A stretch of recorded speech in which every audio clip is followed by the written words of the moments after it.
What's happening? What's happening? What's happening? What's happening? Still a nation. What's popping, man? How's everybody doing? Thank you for tuning in to the Steelers After Play Week 2 of preseason.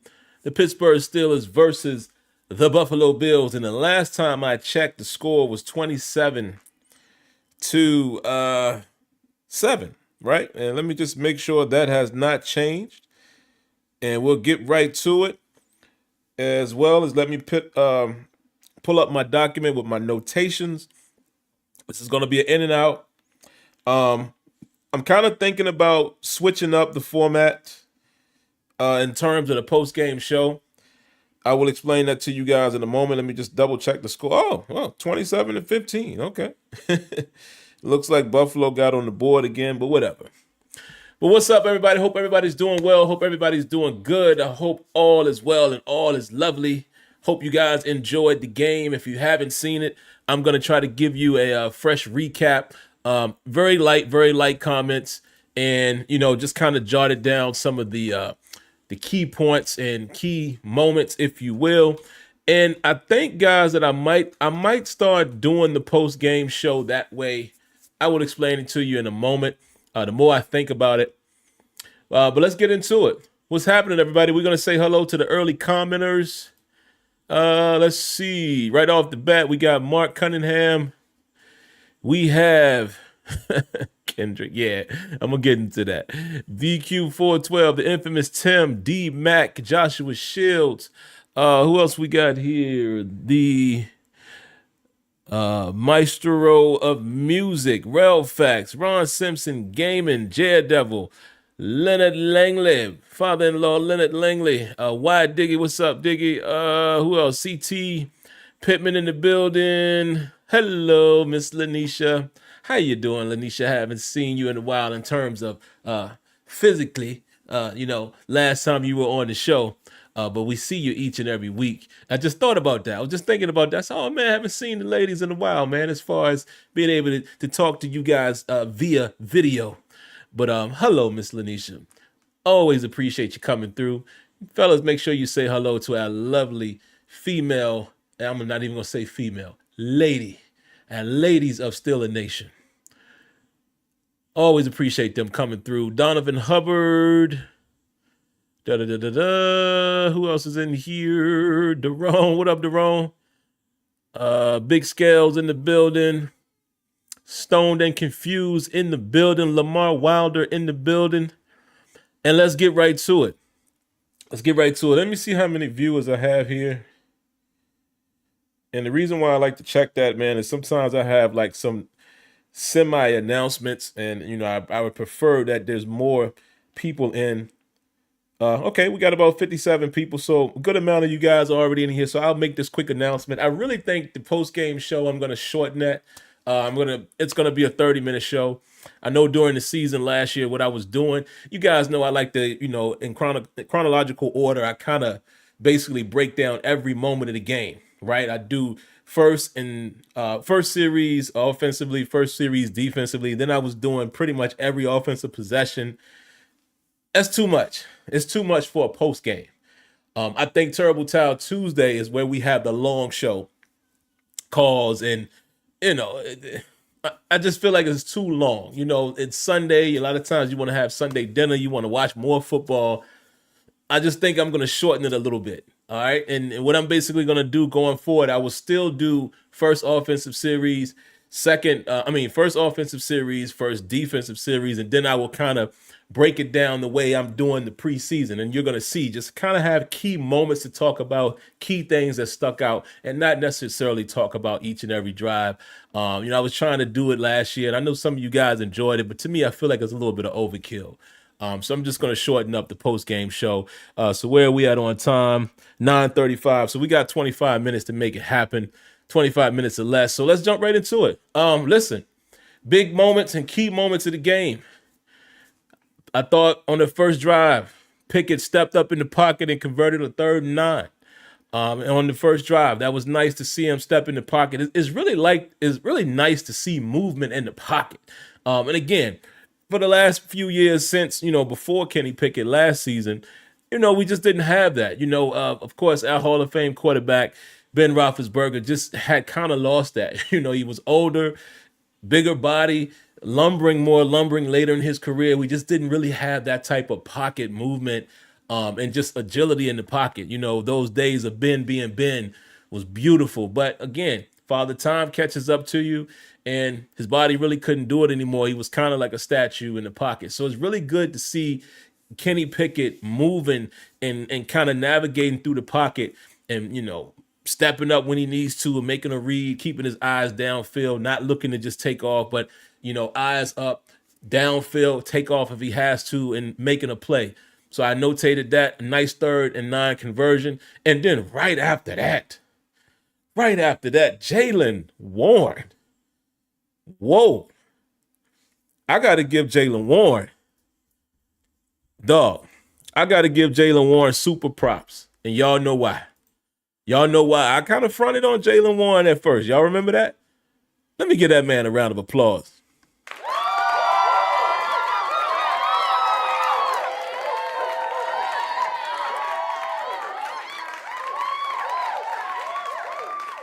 You guys would remember, I kind of fronted on Jaylen Warren last season, right? Before the season. I'm talking about during this time, training camp, preseason, and I was kind of like, I like that Mateo Durant kid. I wanted to see what he could do. And some of you guys was like, nah, man, Jaylen Warren is like that. And honestly, I admit it, I didn't know so much about him in terms of, his career until I looked at some stats. And then once he started playing for the Steelers, he kept making plays. And obviously, we know what Jaylen Warren ended up being.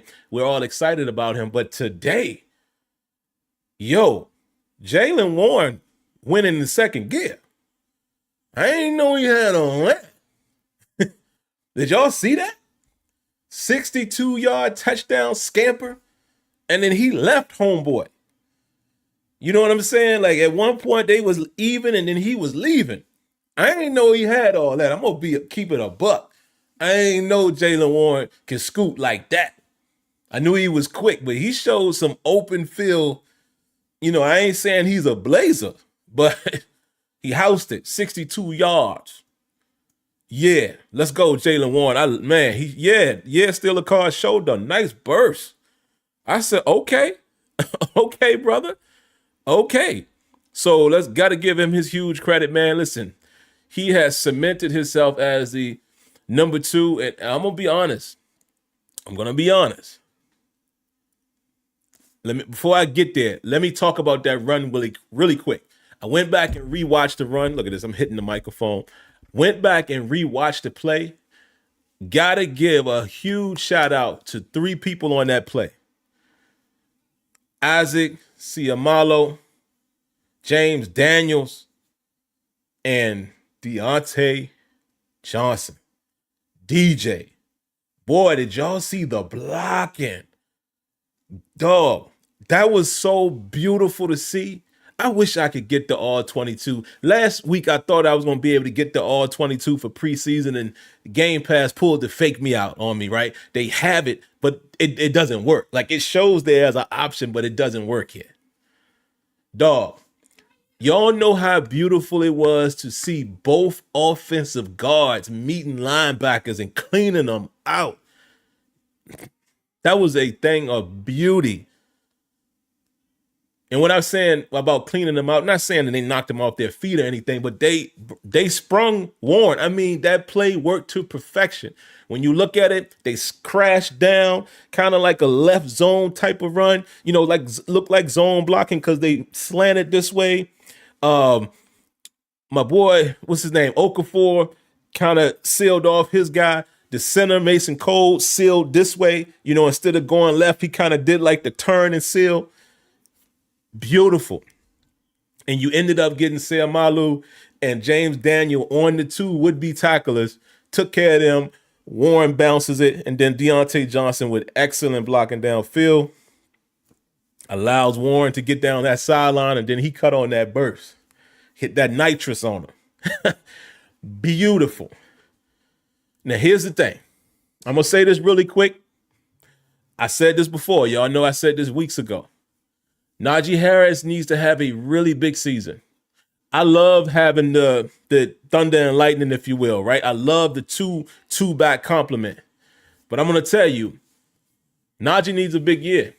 He needs a big year if he wants to get paid. This is the year.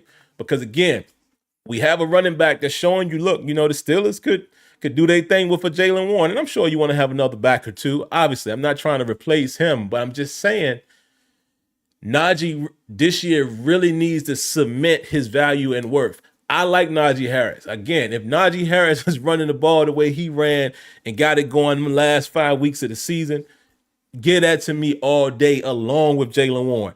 Give me that all day.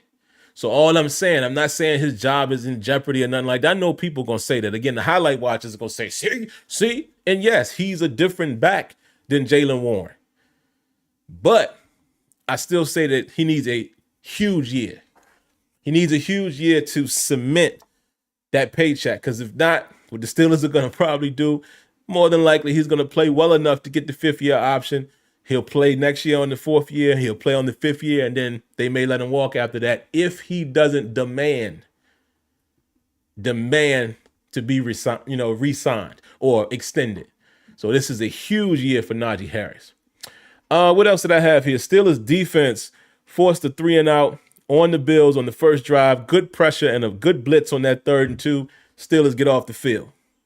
Next up, you see I have him in my thumbnail. Boy, we got to see Calvin Austin, and we got to see him very good. A 50-plus yard. I can't remember the exact yardage, but I know it was 50-something punt return. Beautiful thing to see. Beautiful thing to see because this is what we was hoping to see last year. His speed being on display. Him just being a guy that's nasty with the ball in his hand. Great blocking on that punt return. Springs it. And had it not been for a nice, impediment by the Bills punter, he may have walked into the end zone. But, man, I love it.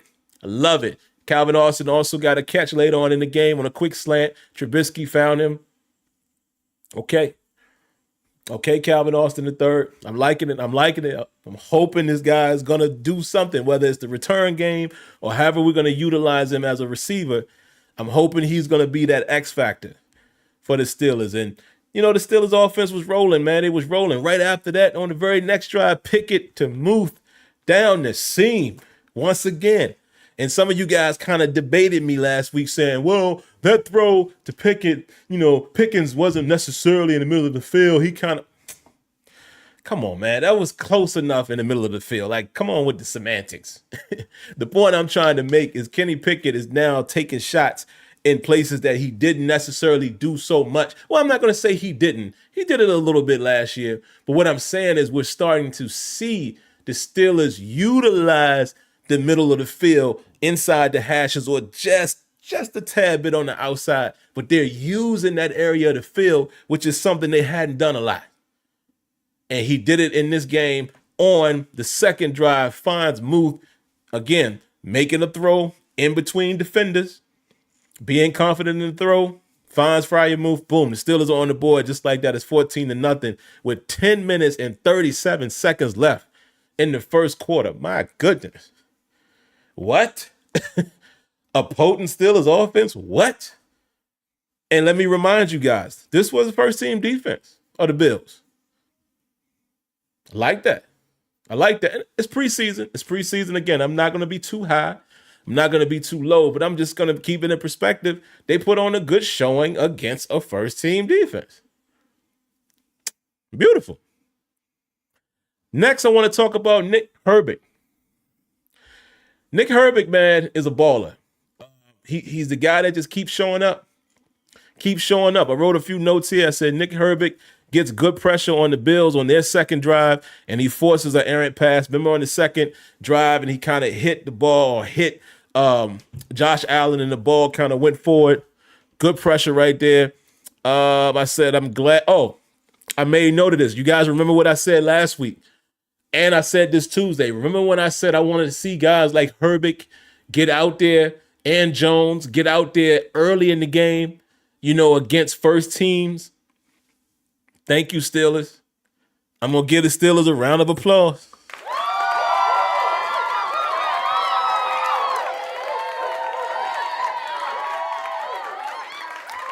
Thank you, Steelers. Thank you. You must have listened to the show because y'all did exactly that. Because we were all hype about Herbig last week, and then some people here in the chat was like, "Yeah, but it was against second and third team." I'm not making fun of you. I just got to make a different voice, so it ain't me. You know, it's like Biggie did on, give me the loot. So basically, everybody again last week. It's always the semantics. Yeah, but they're doing it against second and third string, or it might have been on Tuesday. Some people were saying that. Okay, well, the Steelers must have listened to the show. I'm being funny, of course. And they put my man Herbig out there against the first team, and look what he did. Did a good job, man. I really appreciated his effort there. Also, I wrote down the Steelers was, forcing a lot of holding penalties on that offensive line of the Bills. Either it was offsides, offensive lineman with offensive holding, or it was false start, forcing a lot of fumbles. So then I wrote right after that, the Steelers forced a 3rd and 29 after some penalties and such. And then Golden and Herbig playing well together. I notated that. Looks like both of those guys was getting decent pressure on that particular series. And I just wrote here, Herbig playing very well, man. Forced a fumble in the third quarter. Like what I'm seeing out of him, man. I'm really liking that. Looks like he's a guy, obviously, that's going to stick and be a rotational piece. The question is going to be, who's going to be the first man off the bench? Okay? Is it Herbig or is it Marcus Golden? Herbig is having an outstanding preseason so far. His name has jumped out. His name is ringing bells in these first 2 games. So we'll see. As of the moment, I would say he might be outplaying Marcus Golden. So I'm really glad and happy about what we're seeing from that kid. Alex Highsmith, man, gets caught in coverage against Stephon Diggs and does his thing, gets the PBU. Now, I know what some people are going to say. I hate seeing it too, but in today's NFL, sometimes that happens. It's a matchup mix-up, if you will. The Steelers may be thinking one thing, the opposing offense is thinking another, so sometimes you get caught out there in the wrong defense against 11 personnel, and what's going to happen is you're going to have to walk out one of your edge rushers, and they're going to be in coverage. Now, the problem is if that continues to happen repeatedly in a game, then it's a problem. We saw that. Remember that back in the day against the Chargers, that game that we were up big and they came back and we had Vince Williams out there on Keenan Allen repeatedly. See, that stuff can't happen. Can't have that happen repeatedly. But again, occasionally it's going to happen in today's NFL, man. It's just a personnel chess match, if you will. But like I said, Alex Highsmith did his thing out there, man. Very good, solid coverage against Stephon Diggs. The very next play, he gets good pressure on Josh Allen. Josh Allen tries to do the backyard football thing, and eventually Alex Highsmith ends the drive with the sack. But remember, his pressure was what forced Allen off his spot, and he got the sack. So right back to back, good to see Alex Highsmith making those type of plays. The guy who just signed a big new contract, and he looked like he's in form. He looks like he's in season form a little bit. My next notation here, I want to talk a little bit about Broderick Jones. I wrote here, did well against the Buffalo's first team defense, and I said at least from first watch. So y'all know I'm going to rewatch the game once or twice before Tuesday so I can really analyze certain players I would look for, and I'll let you know. He did give up a sack, and I want to know what you guys think about that. Let me ask y'all really quick. I'll come to the chat. That sack that he gave up late in the third quarter, how do you guys feel about that at first watch? It was the one where the guy kind of went around him. And what I noticed Broderick Jones does pretty good with, and what he kind of relies on, is he pushes the pass rusher out. He kind of pushes them out. And I guess he's anticipating the quarterback stepping in the pocket. This particular time, Mason Rudolph kind of held the ball for a minute, started to run to his right. And then the pass rusher was able to come around Broderick Jones and get the sack. But I want to ask you guys really quick before I continue, how did you feel about that? How did you guys feel about that particular sack? Why did you say he just got beat? Okay, somebody said I seen him getting beat on the series Mitch was in. I don't know if that was the same one. But like I said, first watch, I think Broderick Jones didn't do too bad at first watch, but I promise y'all I'll have more to say about it on Tuesday after I rewatch the game. But I didn't really notice too much except for that sack in the third quarter. Kenya says Jones will have people beat him, but I'm not worried. Nah, me neither. Not me neither. Again, guys, myself and many others in this chat, we're not looking for guys to be superstars the first day out. I mean, he's gonna have to develop, So just be patient. But I think he's doing okay. Young blood learning. Yeah, I agree with that. McAdoo. I agree with that. Jarrell says he needs to secure his blocks. Yeah, it looks like it's a couple things he needs to learn, man. He needs to anchor a little more, and I want to see what he does against pressure. Power. Because like I said, it seems like his go-to is to just block a guy outside of the cone, like kind of roll him around. That's kind of his go-to. And he does relatively well when he gets set. But sometimes guys are able to speed around him, and his feet doesn't shuffle far enough back. Or also, I want to see how he does with actual power rushes against them. Rajon said Benton is hurt. Yeah, I think Benton. Diggy. I think he was nicked up a little bit. I want to say. Didn't something happen to him last week? I don't think it's significant though. But let's keep our eyes on it. But remember, he went out of the game last week. Yeah, and I agree with Mark Cunningham, man. Homeboy Jones just turned 21, guys. We got to be patient. Give the kid some time. But I think he's going to be okay. What else do I have here? Joy Porter Jr. Round of applause to PZ Jr.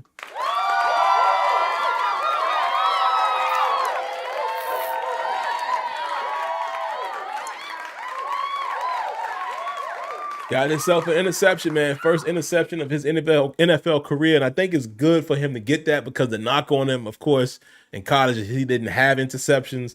Barkley kind of gave it to him hand delivered. But again, he had to be in position, getting his head around and being in position to get the pick and securing the catch. So I do appreciate Lil Peasy doing his thing. Look, this is what I'm saying. Shout out to my man, Real G Lee. He says, good, but that was a gift interception. It was, but again, like I said, man, the man got to be in position to make the pick. I'm not saying that he made some astonishing pick, but he was in position, playing good defense, and that's why he was able to get it. I applaud it just the same. Because we've seen many defenders be in that position and not catch it. Some more of our wonderful women and ladies of the chat. What's going on, Miss Debbie Odessa in the building? Make sure, fellas, you say hello to our lovely ladies, man. We always appreciate them. Always appreciate our ladies, man. What else I got, guys? I told y'all I'm gonna speed through these things from now on, man. The post games. The Tuesday show is the one that I spend time with y'all. I'm reading my own notes here. I say, I know it's not the first team, but I feel like Canada should have gotten. Oh, yes. Remember that drive when we were right on the goal line and they kept trying to feed it to McFarland up the middle? And I wrote here, I said, I know it's not the first team offense and all of that, but I still feel like Matt Canada should have tried to get McFarland outside a little bit.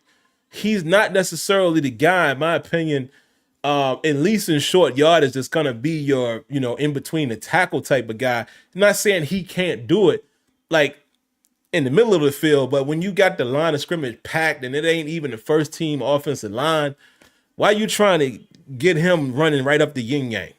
That ain't going to work. Get him on the move where he can be shifty, like a quick pitch out or something, or a goal line toss or something where he can make a move, make a guy miss. Maybe we can get some blocks on the move. And like I said, he can then play off of the block, but trying to run right up the middle with that offensive line unit that you had out there at the time with McFarland, that ain't really the biggest dude that could just lower his shoulder. Come on, Matt Canada. I won't feel in that. Again, yeah, I know that wasn't the first team. I know it's preseason, but that was, yeah, that was stupid. That's just my opinion, guys. I don't know how y'all feel about it, but that was dud dud dud. Like, come on, stop it. Uh, Dave says Matt Canada loses his 1 yard just short, but they could have been working a package a preseason. Hard to tell. Yeah, that's true. That's why I'm not going to be overly critical. But come on, man. Like, I felt like after a couple times it didn't work, and you kept getting gifts from the Bills defense, kept committing the penalties and getting us more downs. Like after it didn't work a few times, now get him on the move. Let him see if he can make a man miss. That's just my, just my quick assessment on that. First team offense did look good. Sure did. Sure did. I got a couple more things, guys, and then that's gonna be it. Chandon Sullivan, man. What an acrobatic interception. These guys are really competing out there, man, making it hard for the team to decide who's gonna be the guy. Which three guys you're gonna put on the field at cornerback during the whole nickel and sub package unit. Is it gonna be Wallace, Peterson, and slide Peterson inside and let Porter play on the outside? Or is it gonna continue to be Peterson, Levi Wallace, and Chandon in the slot? I don't know, but Chandon Sullivan, man, down in the third quarter, that was an excellent play by him, tipping the ball up and catching it himself. Beautiful, beautiful play. You got to give him his credit there. And I did see, Elijah Riley was getting some snaps in the slot. So again, when I go back and watch the game, I'll pay attention to how he may have played out there, because I think at that point it was James Pierre.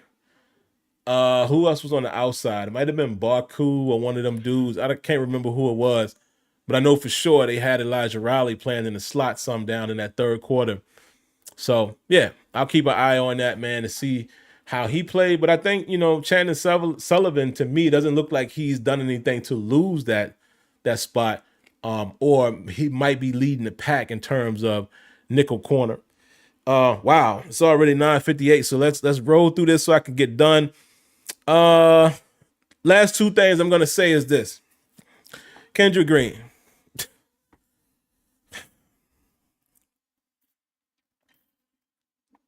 That's all I got.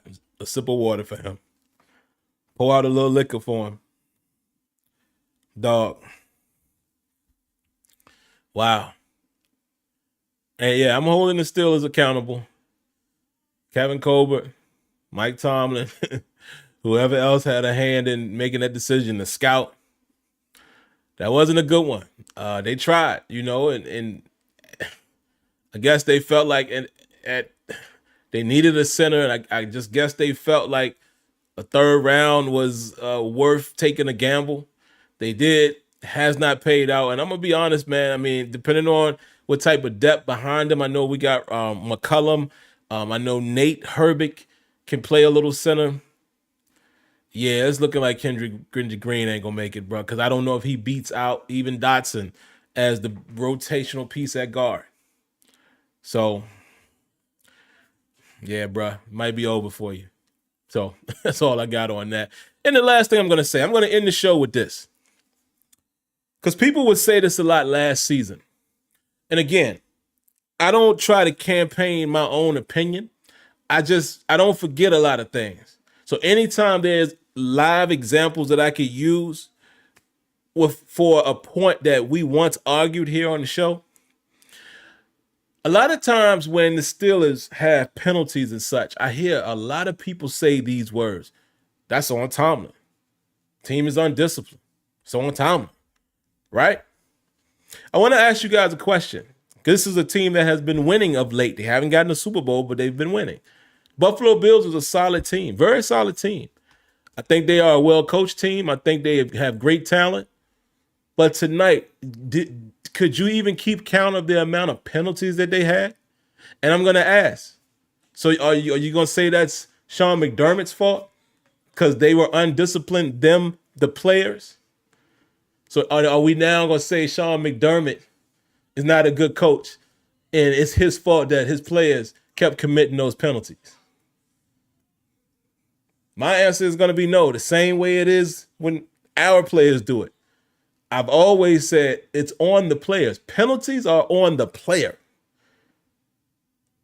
And when I did something on the field that I wasn't supposed to, that wasn't my coach's fault. It wasn't my fault. I mean, it wasn't his fault. It was my fault. It was on me. But again, people try to say that every season. If there's a game where we have some penalties, oh man, Tomlin, he ain't this. Dog, listen, like I said, I'm not here to make people like Mike Tomlin. I'm not here to make people hate him. I just call out the BS when it's BS. Because some people just find reasons to just hate the coach. Give me coach stuff. Give me coaching reasons why you don't like any coach on that team, whether it's Tomlin, Canada, whoever else, any of these dudes. Terrell Austin, give me coaching things that all of us should be able to identify. Y'all know my two with Tomlin. Time management at times and challenges at times. It's the biggest thing. Biggest issues I have with him. And those are specific coaching things. Like, remember that fake field goal that he attempted, I think it was against Cleveland? What was that? I didn't agree with that in that moment. But there's many other things about Mike Tomlin that I like. But I always keep it with coaching. But it just cracks me up when people say that. Oh, that's Tomlin. Look at all them penalties we got. Well, again, tell me it's Sean McDermott. A bad coach. Because his team tonight, it seemed like they couldn't do anything without committing a penalty. I'm just saying. Who was my biggest standout player tonight? It's tough because there's a few people that you could point out, but if I had to speak in totality, might have been Nick Herbig, only because the duration, right? And he made the best of his opportunities. Got a few quarterback hits, forced a fumble, sack fumble. He would stand out, but I cannot discount what Jaylen Warren did. That was a standout moment for me because I didn't know Jaylen Warren had that second gear. Outstanding. So those two guys tonight, and there's a lot of other people who played well, but if I had to talk about my standout, it would I would lean Herbig because we got more of a sample size with Herbig. But Jaylen Warren really stood out to me tonight because I did not know that he had that second gear. Yeah, I didn't know he had that, bro. Did not know that he had that. That was dope. That was dope to see. But all right, guys, short and sweet, man. I'm going to get out of here. You guys know that I'll be here on Tuesday to do Terrible Towel Tuesday, and maybe some of you guys, that don't know that, I always got to, respect the fact that I get new viewers all the time. Appreciate you guys. Phone numbers right there on the screen on Tuesdays. I kind of give more of a recap of what the game presented during the season. This would be after I've watched all 22 a little bit, but I really get into all 22 analysis usually Wednesday or Thursday that I don't show publicly because of the NFL. I show it as a private video, and those who are members of my channel gain access to that. But on Tuesdays is when I like to hear from you guys verbally. Phone numbers right there for those who might be listening to this. Phone number is 619-924-0818, 8 p.m. Eastern time on Tuesday. And by that time, like I said, I will have rewatched the game. Even though I don't have all 22 for preseason, I will rewatch and give you a better assessment of how things transpired. But outside of that, I'm always going to remind you guys to do 3 simple things for me, man. Very easy. Right there. Thumb it up. Subscribe. Cut on the notification. That's easy. It's easy. All right, but outside of that, man, I hope you guys have a great rest of your night. Enjoy tomorrow. Start the week off strong on Monday. And I see you guys on Tuesday. And again, I definitely thank you for tuning in. God bless. Stay safe. Good night. And again, I thank you for tuning in to tonight's Steelers Afterplay. Catch y'all later. Peace.